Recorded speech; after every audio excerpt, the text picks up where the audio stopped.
You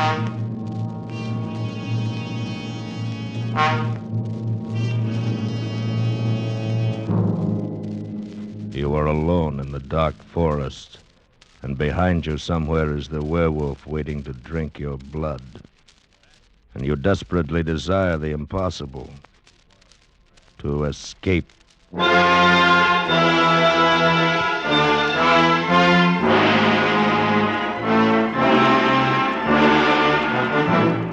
Escape, produced and directed by William N. Robeson, and carefully plotted to free you from the four walls of today for a half hour of high adventure.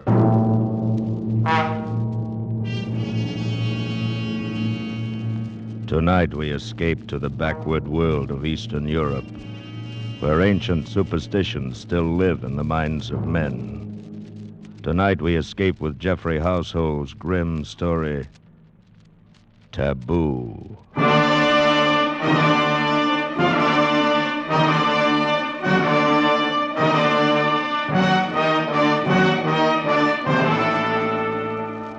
Among semi-civilized peoples, there has always been widespread belief in werewolves, those fantastic creatures supposedly able to turn from man or woman into wolf and back again at will.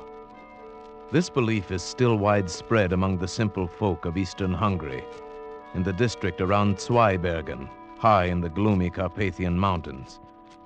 And I must admit, not without some reason. Before the late war, I often spent my vacations in that area, drawn to the dark loneliness by the pull of my Slavic blood. It was the same with her, perhaps, and our kindred ancestry no doubt drew us together. Her name was Kira Vaughan, and she was there with her husband, a pleasant young Englishman. They were obviously much in love, and I felt almost like an intruder when I found myself the only other vacationer in the village. However, they made me welcome and invited me to dinner. It was an excellent dinner. Won't you have some more strawberries, Mr. Shirabiev? Huh? Thank you, no, Mrs. Vaughan. I've eaten far too much already. I cannot say when I've had so excellent a dinner. Thank you. I'm sure I shall get nothing like it at the inn. I should hate to have to stay at the inn. You see, Shirabiev, my wife is one of those delightful creatures who cannot stand to be shut in. She must run free, preferably in the woods, with her hair streaming in the wind. She's quite unusual. Indeed she is, my dear Vaughan. And you may count yourself most fortunate. Oh, I do. Where else should I find so good a cook? Oh, very true. I've never tasted venison quite like that tonight. Delightful. Thank you. Another of her little victories. She delights in outdoing the ordinary housewife. She disdains the village shop and gets her meat right off the hoof. Oh? You do your own hunting? Oh, dear, no. Not that. She's much too kind-hearted and loving a person for that. She's found a new source. The district game warden brings fresh venison to our door. Oh, it's not he, but his son. True, the game warden's slightly moronic son, who is, I'm sure, in love with her. Oh, that's ridiculous. Oh, not so. It's quite understandable. I'm beginning to fall in love with her myself. You see, my dear. Thank you, sir. Seriously, though, I can understand this wild desire to be free. This wish to, as you put it, run in the woods with the wind in your hair. It is some legacy of our Slavic blood, no doubt. Yours and mine and the game warden's moronic son. Somehow we feel at home in these dark forests. Oh, you too. Yes. And I don't. I confess it, I don't. There's something here that frightens me, something strange and inhuman and taboo. Darling. I'll confess something, Shirabiev. I don't like Kira to go out into these forests alone. Maybe I'm afraid that someday this emotional impulse of hers will get the better of her and she'll just disappear, like those two men last week. Oh? What was that? Have I missed some exciting happening? No, not really. Though you'd think so to hear the villagers talk. A fellow coming home through the woods after dark just disappeared. Probably got fed up with life here in the village and lit out for Budapest. And, what about the other one? Oh, yes. Well, a search party went out the next day to look for the fellow. When they got back, they found one of their party was missing. Evidently, he'd taken the opportunity to skip out, too. Is that what you really think? Well, why not, my dear? If those men had been done away with, it might have been by something supernatural. And there's no such thing. But might it not have been some wild animal? Oh, the bears around here are harmless and the wolves are not in pack. At any rate, there would have been some sign, some blood, track, something. There was nothing. They simply disappeared, vanished, skipped out. Richard, how can you be so callous? You see the paradox? My wife, who loves the woods, believes the fantastic tales of the villagers. I, who confess to finding the woods strange and frightening, do not believe them. Perhaps it is because you are frightened that you are afraid to believe them. What do the villagers say? Well, you know this district well enough. They're talking of werewolves and such tommy rot. Oh, it's utterly fantastic. Yes, to you, an Englishman, it would be. And it isn't to you? Fantastic, yes, I suppose, but perhaps Mrs. Vaughn and I, who feel at home in this forest, can understand and believe such fantasy a little more easily than you. Yes, I remember many times as a child, I dreamt of being an animal. I thought then that I would love it. The freedom of the forest. Exactly. That primitive instinct is so deep within us all. A heritage of some dim, distant past. In us Slavs, it lies closer to the surface. Takes very little to bring it to light. Yes, that is true. Well, you've placed my wife in a new life, Shuravyev. You'll have me suspecting her of changing into a wolf and running out to the forest to murder people. Oh, please, Vaughn. You take me too literally. And besides, it is a shame to spoil so delightful a dinner with so gloomy a conversation. Right. Shall we go into the living room? There's a cheerful fire in there. Oh, yes? What is it, Frida? Beg your pardon, sir, but a message just came from the village. Oh? What is it? They want you and Mr. Sharaviev to come down there now. They're organizing another search party. What? Yes. There's another man missing. Kira! Catch her, Sharaviev. She's fainted.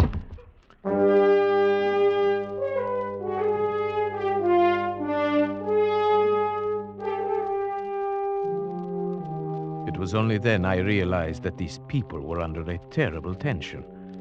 I was to learn very quickly that the whole village shared it.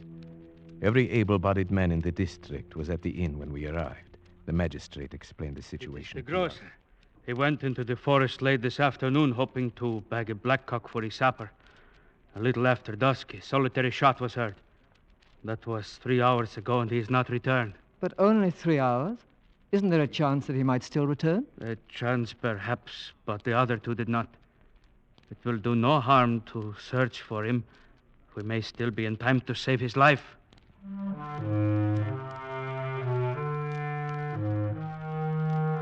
We searched most of the night, and then next morning, Vaughn and I went out again. We climbed to my favorite spot for hunting blackcock, then followed the trail down to the village, the trail the missing grocer would have taken. I was beginning to be a little exasperated at Vaughn. He seemed to be so casual and uninterested, as if he were convinced that this one, too, had merely skipped out. But I underestimated him. He was a skilled tracker, and suddenly he did show some interest. Wait a minute. Someone has turned aside from the path here. Hmm? He was in a hurry. I wonder why. I think you are right. There are some broken branches. Why? Why here? It's hardly likely anyone would go plunging into that thicket unless he had a reason. Wait. See that big white rock behind the thicket? When you're being followed, it's comforting to have a clear space around you. You'd feel safe up on top of that rock with a gun in your hands, if you got there in time. You may be right. Let's go up. Righto. We forced our way through the underbrush to the rock.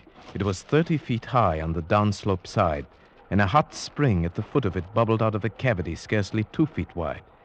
We made our way up to the slope, around it, and came out on top. There was nothing there except for some ivy in the cracks, and one small, stunted tree. Aha! Look at that. Where? The tree. The entire base has been shattered by a charge at close quarters. Perhaps that was the shot that was heard. Oh, you're right, it must be. They say there is always a tree between you and it. What do you mean, it? The werewolf.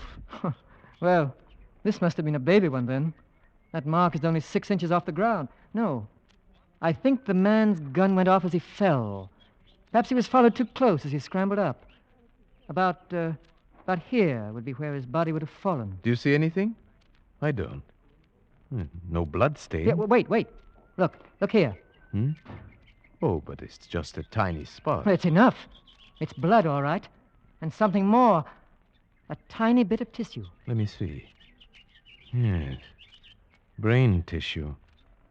It must have come from a deep wound in the skull. made by something like an arrow or a bird's beak, or maybe even a sharp tooth. Mm-hmm.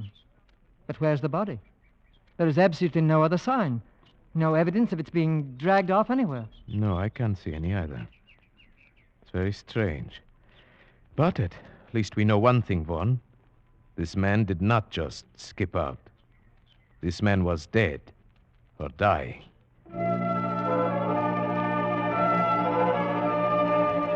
When we brought our information back, the excitement of the village mounted. The peasants crossed themselves, and at the inn, the old tales were being told.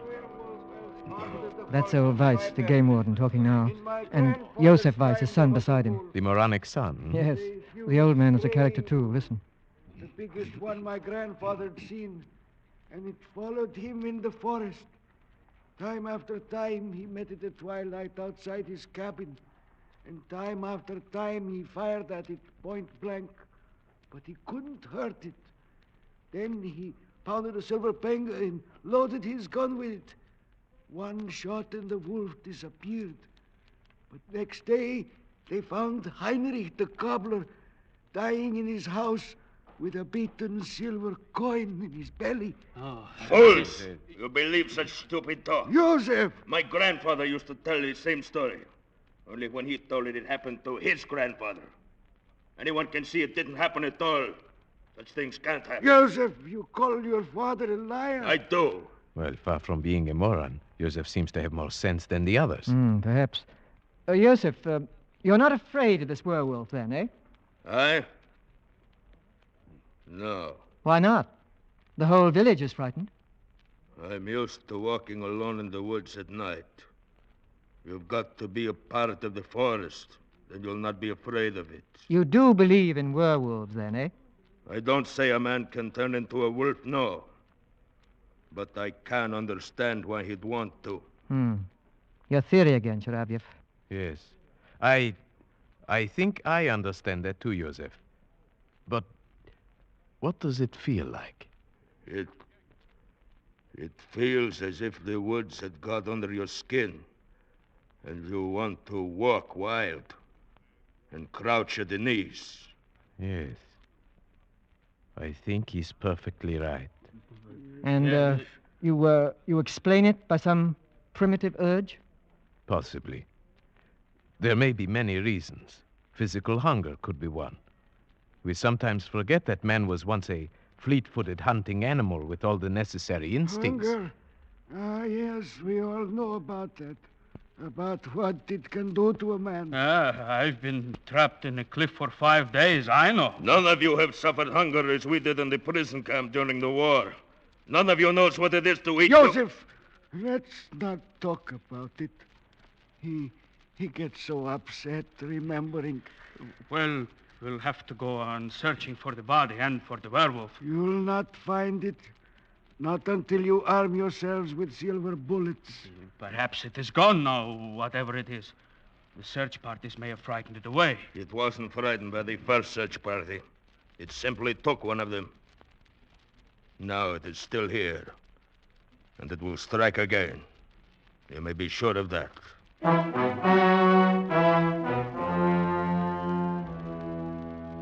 The whole village believed that Josef Weiss was right. They traveled in the woods by twos now. No one went alone.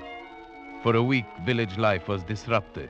The men beat the forest, the women tried to comfort each other. Kira wore herself out trying to be useful. The village women could not help loving her. But there was something else. Something strange. One day I spoke to Frida, the maid, about it. Yes, she is a strange one, Mr. Shariviev. Even I have seen her going out to walk alone in the woods at twilight. The women in the village think she is possessed. What do you mean, possessed? I hesitate to say, sir. Come, tell me. They are beginning to say sometimes the werewolf can be a woman.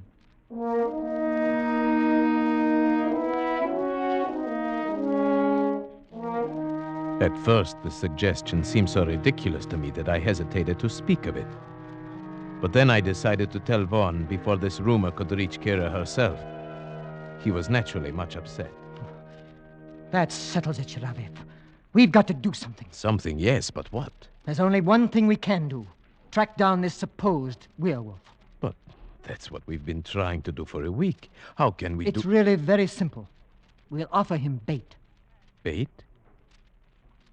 Who will be this bait? You and I, Sharavyev. If you're game. Why, yes, of course I'm game. Good. But how? Are you going to tie me to a tree and watch out with a gun? That's about right. Only we needn't tie you up.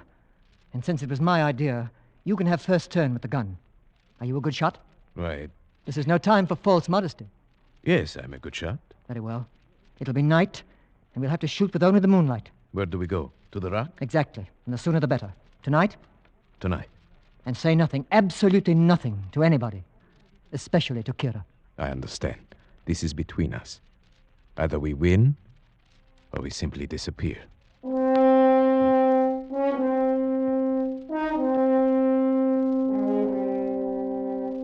It was difficult getting away without telling Kira what we were going to do.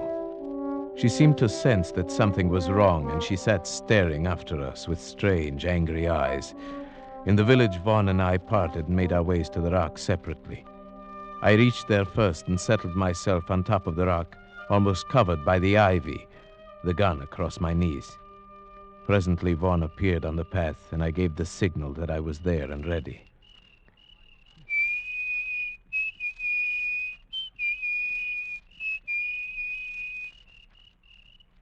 The trap was set.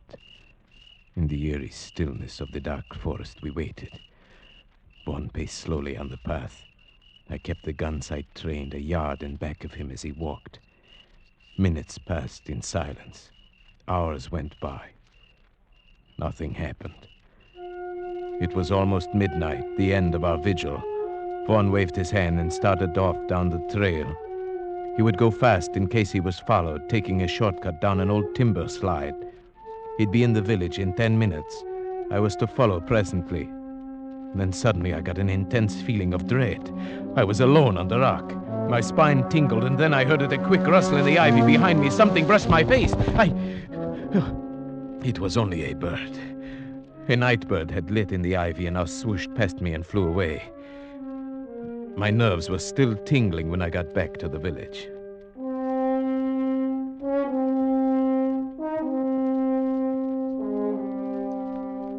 Next day, when I went to see Vaughn, he gave me a warning glance. Kira was suspicious. I could see the question in her eyes when she greeted me. So, here is the other culprit. Which of you is most to blame for keeping such late hours? Why, I'm supposed to keep peace in the family. I should say it is I. No, you can't get him off that easily. I'm the only culprit, my dear. You see, I've never hunted deer at night. I asked Sharavyev to help me. I suppose you shoot the poor things while they sleep. Oh, no, while they're having their dinner, if possible. You're cruel and heartless, both of you. Oh, it's no use letting her start an argument, Sharavyev. I'll go get us a drink. Oh, yes, thank you. I'd like that. Why do you look at me like that? Was the hunting good last night? No, not very. We didn't get anything, as you see. I'm afraid you'll still have to depend upon Joseph for your venison. Where did you hunt? Why, simply in the forest. Nowhere in particular. You're not telling me the truth, are you? My dear, I don't know what you're thinking, but I assure you... Oh, never mind. I suppose it is best I don't know. But take care of him, please. Of course I will. If anything should happen to him. But what could happen? You know. You understand these things.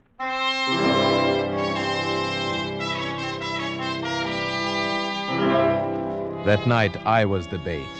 And I confess, walking there on the moonlit path, the dense undergrowth pressing close on both sides, the forest all around me, that I felt a strange terror. But nothing happened. Once a bear ambled across the path, paused, sniffed, and disappeared into the brush. Then a little later, I thought I saw a flicker of white in the clearing below, but it never reappeared, and I decided it must have been a ripple of grass in the moonlight. At midnight, we returned to the village, and I was beginning to wonder if our trap would ever be sprung. We must keep on, Sharavyev. I have a feeling that Tomorrow night, perhaps, or the next night. I'm game as long as you are, but so far we've only lost sleep. I've got to keep on. Have you forgotten about Kira? The things they're saying about her? No, of course not, but surely these people would not do anything to her? It's not that. It's what it might do to her spirit if she were to hear those insane rumors. She's so sensitive. I don't like to think about it. Then, shall we go out again tomorrow night? Yes. You must come to dinner, though, first. Weiss is bringing down more venison. Kira will want you to come. All right. Till tomorrow night, then.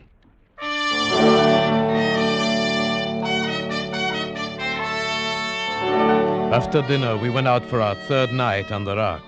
Vaughn was the bait tonight, and I the watcher. The forest was alive with sound. A deer coughed. The bear came ambling back as woolly and harmless as a dog. I was watching him when suddenly he paused and sniffed the air, then disappeared into the trees. The animal sounds quieted one by one, and a tense stillness fell over the forest. My hand tightened on the gun, and suddenly I saw it. That flicker of white moving fast through the trees. It was coming up the path toward Vaughn, a soft, bulky white blur, coming surprisingly fast. Vaughn's back was turned. He did not see it. My finger tightened on the trigger. It was only a few yards away when he turned. Kira! I started to press the trigger. No, Sheriff, no! Richard! Kira, what are you doing here? Oh, darling, I was looking for you. I looked last night, too. Oh, Richard. Kira, you shouldn't have. It was foolish, terribly foolish. Richard, there was something after me. I know it. That's why I was running. Kira, you shouldn't be out here alone. But what about you? Where's Chiraviev? He's up there on the rock, covering me with his rifle. I'm perfectly safe. I'll show you. I'll hold out my handkerchief like this. Now, Chiraviev, put a hole in that. I stared for a moment at the white square of handkerchief, then at the white of her coat. My lips were dry. My finger felt numb on the trigger. Come on, Chiraviev, the handkerchief. Please, God, don't let me miss. There, you see, my dear? I'm perfectly safe. They went down the path together, and I followed after a moment. 100 yards from the timber slide, I knew I was being followed. Even before I heard something in the brush behind me, I stopped and turned around. It moved past me, cutting off my retreat. Now I stood alone in terror, but it was still in the brush. If only I could make the timber slide. I got down safely. I went straight to Vaughn. He came out of the house to talk to me. I told him what had happened. His reaction surprised me. Chiraviev, I'm sorry I had to leave you up there to face it alone, but I had to bring her down. Of course, I know that. And you must believe this. She never left me. We came down together, arm in arm. We came straight down. You must believe that. But of course, why should I think differently? Then you must realize, whoever it was up there in the brush following you, it couldn't have been Kira. Good heavens, Vaughn. Do you think I believe that preposterous story? Well, didn't you? Even up there on the rock, when you hesitated about firing at the handkerchief, didn't you believe it might be Kira? No. Why, no, of course not. But I did. Vaughn knew my thoughts almost better than I knew them myself. Yes, that was why my lips were dry and my finger numb when I pressed the trigger. I had refused to admit it even to myself. And now was I sure, even now. That night, Vaughn was excited. We're going to get it tonight. After last night, it'll be there waiting for us. Yes, I think you are right. But if you are, we wouldn't want anyone else to come walking in on us. It might cause confusion. Don't worry. Kira has promised to stay at home. She says we're doing our duty and she won't interfere.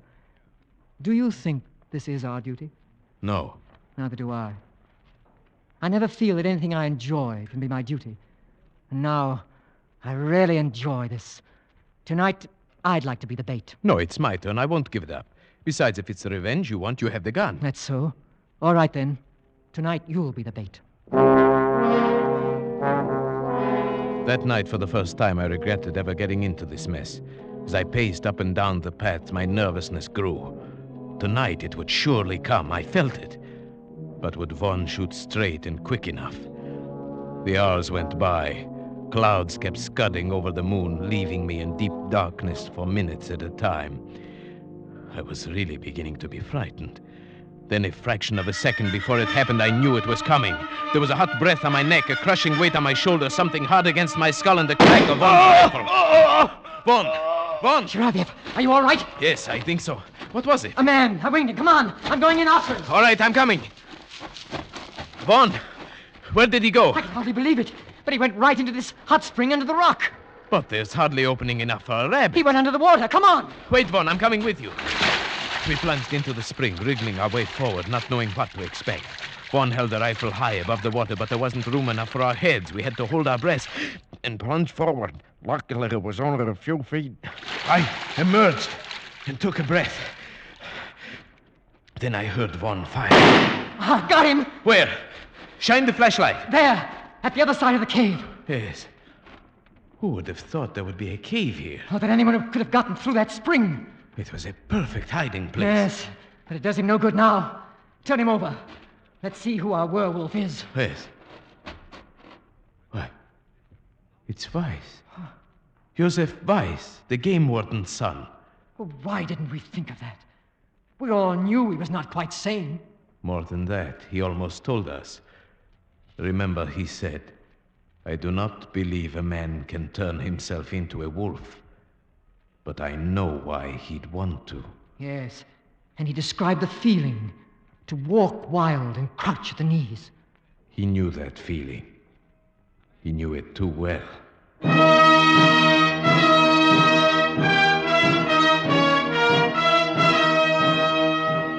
Beside Joseph Weiss, we found a murder weapon. It was a patented animal killer, a heavy iron muzzle that gripped the scalp, a heavy spike that was released by a spring. His hiding place was even more perfect than we had supposed. When the magistrate investigated, he found a passage from that cave which led underground for more than a mile, and finally to the game warden's house, where a ladder led into his cellar. Undoubtedly, Weiss found that dry underground river one day and realized he could use it. Perhaps that is what caused his mind to snap. Yes, it released a long pent-up spring in him, like that weapon he used. He saw that he could run in the woods like an animal, disappearing and reappearing with perfect safety. It even offered a place to bury his victims without a trace. And so your theory proved correct, that there's a murderous, primitive instinct lurking in some people. Yes. Well, it's all explained excepting what he did with the bodies. It would serve no useful purpose to speculate on that now. Yes, I suppose you're right. Kira, you haven't said anything. Why did you have to shoot him? Kira, he was a murderer. He tried to murder Shiravyev. Is it murder when a wolf kills? A dumb animal? Frightened of intruders? Kira! You understand what I mean, don't you, Shiravyev? You understood that night when you shot the handkerchief, just as I have. It might have happened to any of us, you see. Kira, what do you mean? Take me away from here, Richard. Just take me away quickly.